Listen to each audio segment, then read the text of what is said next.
today we're looking at something, well, really fundamental, so readily available, but, often overlooked in our busy lives. It's the simple act of writing with a pen on paper.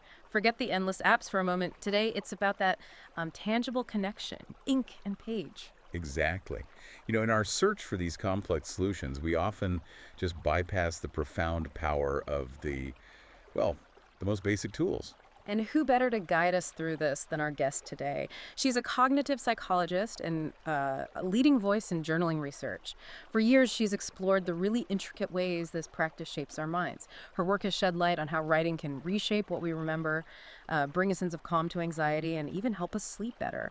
Welcome to the deep dive. It's really wonderful to be here. Thanks for having me. So, just to get us started, maybe something from your everyday life. What was the last thing you actually jotted down with pen and paper? Oh, just this morning, actually. It was just a quick little list. See, lemons needed those. And also, remember to take a few deeper breaths. So a mix of the practical and just a little nudge towards well-being. That's perfect. It really shows how naturally this can fit into our daily rhythm, doesn't it? Mm. And that kind of brings us right to the core of our discussion today. This powerful truth that, well, what you write, you tend to remember more clearly. What you name, you sort of begin to understand, maybe manage a bit better. And when you physically put something on paper, it can start to loosen its grip on you mentally. So let's dive in. You said something in one of your presentations that really stuck with me. The brain is for having ideas, not holding them. Could you maybe expand on that a little? Certainly, yeah. This idea really touches on how our minds function best. Think of your brain as like a dynamic workspace. Yeah. It's constantly processing information, generating new thoughts. Our prefrontal cortex, the brain's command center, it's much better used for actively thinking and problem solving than for just passively storing every single detail. Right. To-do lists, worries, creative sparks, all of it. When we try to keep all that swirling internally, it just creates a bottleneck. We get overwhelmed, less effective. Writing acts as a way to externalize our thoughts, makes them tangible. And that frees up that valuable mental processing power. It's kind of like offloading tasks from your computer's RAM to its hard drive. Okay, so it's like clearing out the mental cache. So this isn't just about like pouring out our deepest emotions in a diary. This applies to all the mental clutter we accumulate. Precisely. Yeah, think of it as closing all those unnecessary browser tabs in your mind. Each one just consumes mental energy. I actually recall working with a CEO who was under significant stress, really struggling with sleep, feeling utterly overwhelmed. Yeah. And I suggested a really simple 5-minute mind dump each evening. No structure, no editing, just writing down whatever was on his mind. Okay. Within a pretty short time, he reported sleeping better. And after about a month, he described this like newfound sense of mental clarity, mental quiet. It was the act of transferring those mental burdens to paper that really made the difference for him. That's really insightful. Now, I imagine some people might hesitate, to write down negative feelings. Maybe they fear that giving them form will just make them bigger, more real. But often the experience seems to be the opposite, that writing it down actually lessens its intensity. You've really hit on a key point there. This relates to something we call affect labeling. Affect labeling. Yeah. When you identify and actually write down a feeling like I'm feeling anxious or this is frustrating, it triggers this fascinating neurological response. Neuroimaging studies have indicated that this simple act of labeling can actually help to calm the amygdala. The fear center. Exactly. The brain region primarily involved in processing emotions, especially fear and stress. By giving the emotion a name, acknowledging it on paper, you create a degree of separation.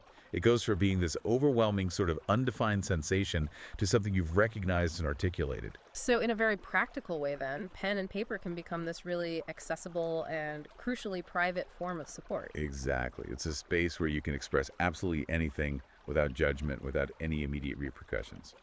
A safe space. And your research also points to the distinct advantages of handwriting over just typing it out on a keyboard. Why does the physical act of forming letters have such a different impact? Yes, this is a really compelling area. Research suggests that handwriting engages a much more extensive network of neural pathways compared to typing. No. The actual physical movement involved in forming letters activates motor memory. The learned patterns of hand movement alongside visual processing and even brain regions associated with emotions. Yeah.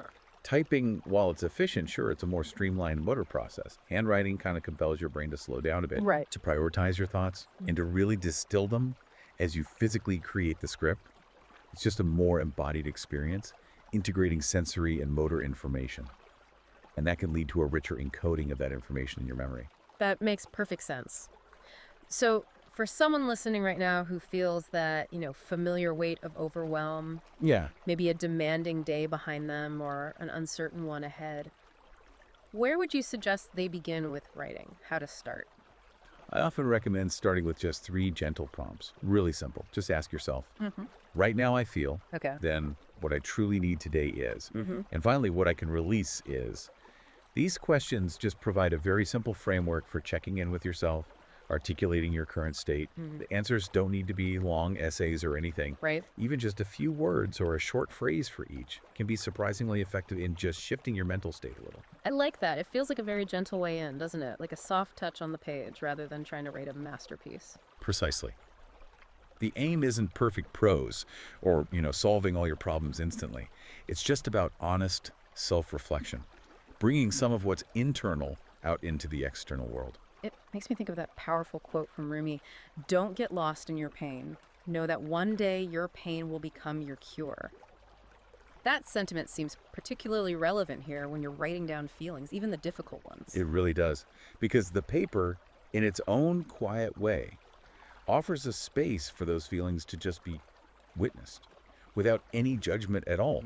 It becomes a kind of container for them, allowing you to observe them, maybe gain some understanding, and perhaps, in time, discover the lessons they might hold. So let's talk practicalities then. For someone who's never really journaled or, consistently written things down, how do they even begin? That blank page can feel a bit daunting. Oh, absolutely.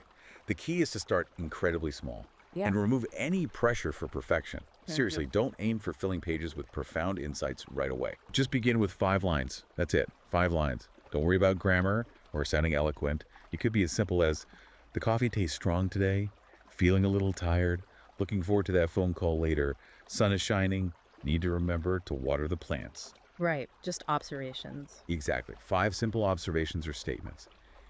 The very act of putting something down breaks that initial inertia. Remember, the goal is reflection. And reflection doesn't require perfection. The mirror works, even if it's cracked. Yeah, that's a great way to put it. We actually had a listener, Maria, reach out with a really common concern. She said, "I hesitate to write because I'm afraid someone might read it. What can I do?" That's a completely understandable fear, and a common one. There are a couple of really effective strategies. One is, leverage technology with security. There are many excellent journaling apps now that let you password protect entries or use fingerprint ID. Okay, so digital is an option. Definitely. Mm. But another approach, which can feel incredibly freeing for some people, is to write with the specific intention of discarding the writing afterwards. Ah. You can tear it up, you can even burn it safely, whatever feels right. The main benefit often comes from the act of expressing those thoughts and feelings, releasing them, not necessarily from preserving the physical record. That's such a helpful perspective, focusing on the release itself, like emotional compost, maybe? Exactly. That's a great analogy. What feels heavy and burdensome can be transformed, lightened, just through the act of writing it down and letting it go. Would you be willing to guide us and everyone listening through a really brief, say 60-second mindful writing exercise? Something they could try right now. I'd be happy to, yes. So, if you're listening, just take a moment. Maybe bring your attention to your breath. Just a nice deep inhale and a slow exhale. Now, if you have a pen and paper nearby, great. If not, you can just open a notes app on your phone or device. That works too. I'm going to offer a few sentence starters, and I just want you to complete them honestly, without overthinking or editing. Just let the first thing come. Ready? Right. Okay. First one. Write down or type. My mind feels like. Just allow whatever image or word pops up. Short pause. Okay, next. Today's one word is, what single word kind of captures the essence of how you're feeling, or what's most present for you right now? Short pause. Good. Ah. Now, something I wish I could say out loud. This can be anything at all, big or small, just something lingering. Short pause. And finally, one thing I can be gentle about. Where could you offer yourself just a little more kindness or understanding today? Short pause. Just let those words flow. No judgment, no need to analyze them right now. Just let them be there. Soft pause. Yeah. Okay. For me, just doing that quickly, the phrases that came up were a bit scattered, calm, surprisingly. I need a break. and my tendency to overthink. And how do you feel just having witnessed those words on the page or screen? There's a definite sense of, yeah, maybe lightness is the word. Like, just acknowledging it makes it a little less overwhelming somehow. That's a very common initial experience. Yeah. It's not necessarily about solving anything in that instant, but simply about bringing awareness to what's present.